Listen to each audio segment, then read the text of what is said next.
On est toujours en direct du Cyber Day avec le CERC de Wallonie et pour la série CyberSec mode d'emploi, la série qui vous apprend un petit peu plus sur la cybersécurité, bien que vous le verrez au cours de ces épisodes.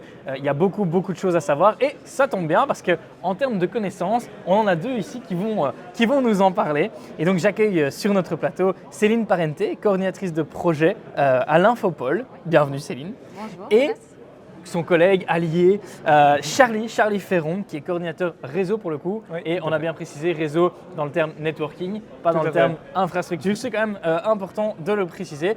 Alors, on va rentrer dans le vif du sujet très rapidement, mais d'abord, l'Infopol, qu'est-ce que c'est déjà, est-ce qu'on dit l'Infopol? Est-ce qu'on dit Infopol? Voilà, qu'est-ce qu'on y fait?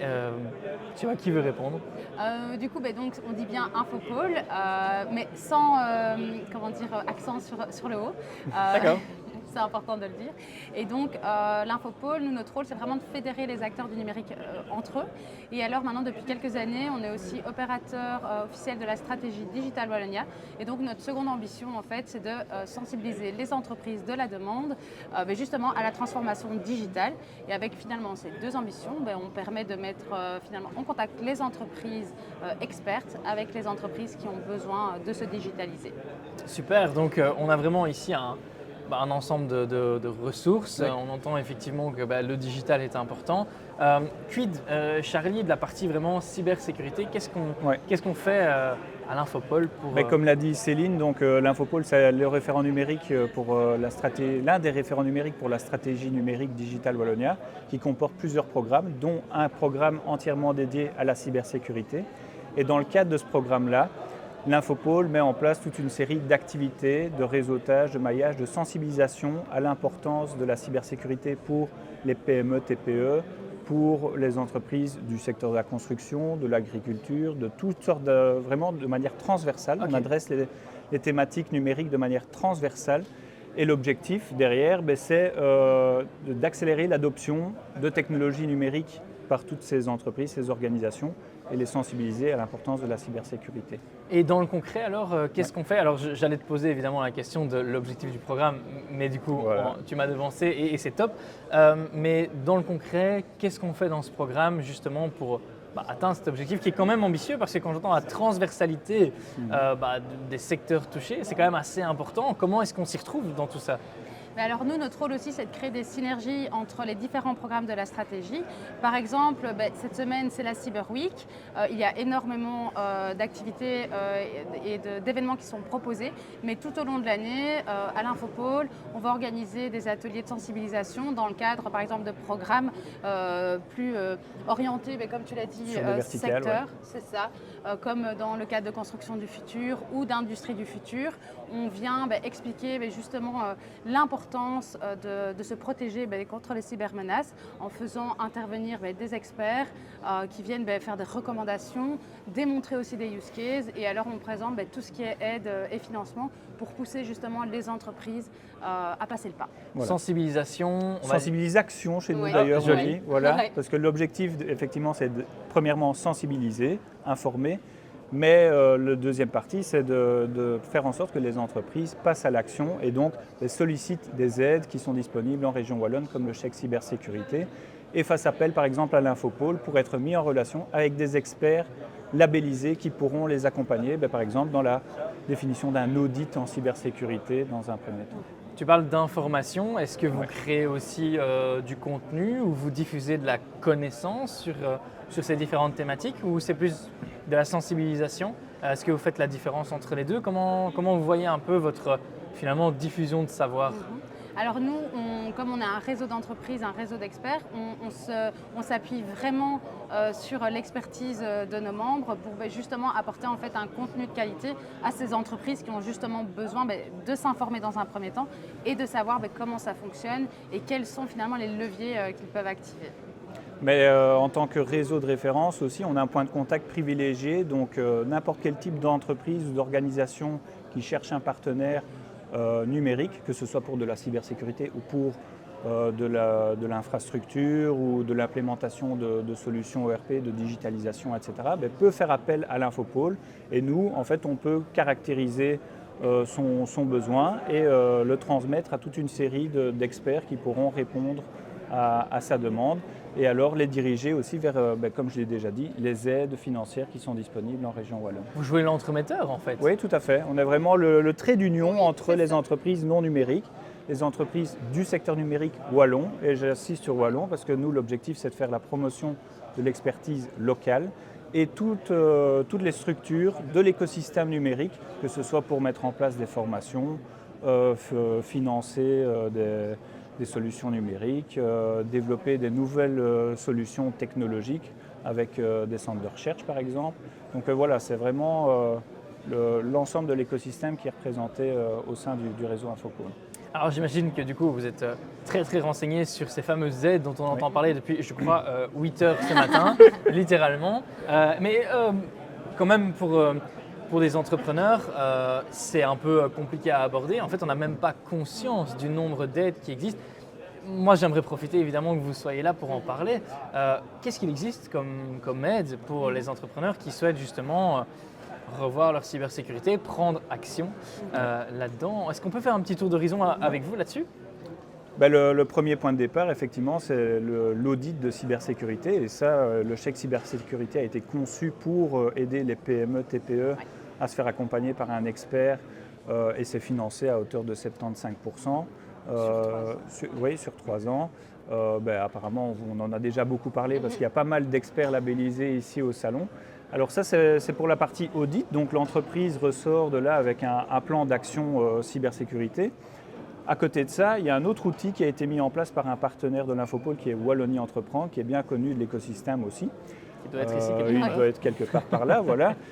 Qui a mis en place un prêt qui s'appelle le prêt DigitOnline et qui permet à une entreprise de bénéficier d'un prêt bancaire pour investir dans des solutions de cybersécurité et un investissement qui peut aller jusqu'à 75 000 €.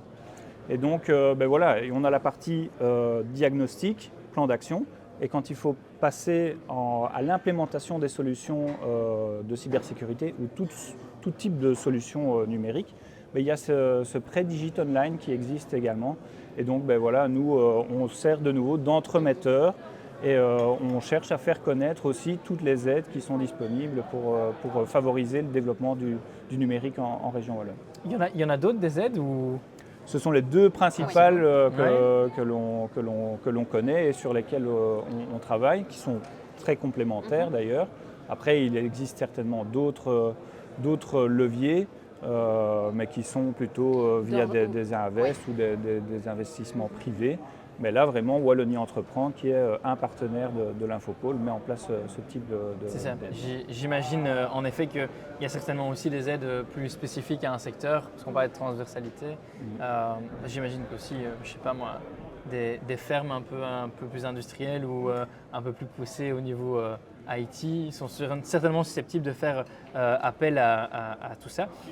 Comment ça marche alors à l'Infopôle? Moi, je suis une entreprise et puis je voudrais bien me faire un peu aiguiller. Oui. Je prends contact avec vous et comment tout ça se passe? C'est quoi le trajet standard, on va dire, d'une entreprise qui sonne à votre porte, quoi?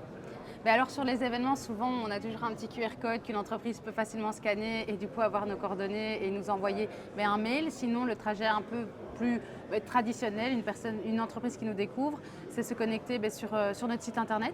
Et en fait on a un onglet, un formulaire qui s'appelle l'appel à compétences. Et alors on aime dire, c'est de déposer un cahier des charges, mais on est bien conscient que les entreprises et les PME parfois n'ont pas forcément défini leurs besoins sous forme très stricte. Et au final, j'ai envie de dire, même une petite phrase et finalement qui signifie que l'entreprise a besoin d'aide pour se digitaliser, c'est surtout Charlie au final qui reprend contact avec ces entreprises. Et comme il le disait un peu plus tôt, prend le temps vraiment de... d'essayer de caractériser le besoin, de définir effectivement quelques grandes lignes qui ensuite nous permettent d'identifier au sein du réseau les expertises les plus adéquates pour répondre aux besoins. Et en résumé, dans quel cas est-ce que je dois venir vous voir ou dans quel cas est-ce que je dois vous contacter? C'est simplement, tiens, j'ai envie de digitaliser davantage ou j'ai envie de voir ce que je peux faire de plus ou j'ai envie d'améliorer ma cybersécurité, bref, une thématique digitale et ça y est, ou c'est pas exactement comme ça que ça fonctionne? Ça peut fonctionner de cette manière-là, mais parfois aussi, on a des personnes qui rentrent en contact avec nous parce qu'elles ont, par exemple, besoin de sensibiliser, que ce soit leur board, enfin voilà, pour pouvoir aussi orienter certains projets en interne. Et en fait, on peut aussi leur proposer d'être mis en contact avec des personnes qui vont venir saisir peut-être les spécificités où là, la technologie va pouvoir aussi les aider dans leur process, mais parfois aussi pour convaincre. On organise, du coup, c'est vrai, toutes ces séances de sensibilisation dans le cadre de la stratégie, mais il nous arrive aussi de faire des choses beaucoup plus ciblées pour accompagner les entreprises justement dans leur développement. Donc, en fait, toute entreprise qui s'intéresse au numérique peut assister aux activités de l'Infopôle, quel que soit son secteur d'activité. Et quand elle a une idée, un projet un peu plus concret, précis, eh bien à ce moment-là, elle peut passer par l'appel à compétences et on peut l'aiguiller vers le bon expert, la bonne aide et mettre ensemble les pièces du puzzle pour avancer, quoi. Et je vais terminer cet entretien sur un mot-clé, c'est l'ambition. Alors, vous m'avez parlé des ambitions de l'Infopôle. C'est quoi les ambitions de l'Infopôle ? La première ambition, c'est de soutenir les acteurs du secteur numérique wallon dans leur développement et en faire un maximum la promotion. Je l'ai dit, nous, on prône le consommer numérique local. Et la deuxième ambition, c'est de contribuer à accélérer l'adoption des technologies numériques par un maximum d'entreprises et d'organisations, quel que soit le secteur d'activité, et si possible, d'adopter des technologies numériques wallonnes. Et si je pouvais ajouter, parce que tu parlais tout à l'heure de points de contact, il y a évidemment notre site internet, mais on a aussi notre page LinkedIn qui est quand même pas mal, où on a une communauté quand même bien présente et qui est pas mal animée, où on met vraiment notre actualité à jour de manière vraiment quotidienne. Donc il ne faut pas hésiter non plus à nous suivre pour avoir un bel aperçu de ce qu'on peut proposer. C'est ça, les ressources sont là, les ressources sont à votre disposition, donc mobilisez-les. Je pense que ça, c'est le mot-clé et je pense que ça résume bien un peu nos échanges. Céline, Charlie, merci d'avoir pris un peu de temps pour nous partager un peu vos connaissances, votre expertise. Je vous souhaite un excellent salon. Et puis à très bientôt. C'était un plaisir. Plaisir partagé.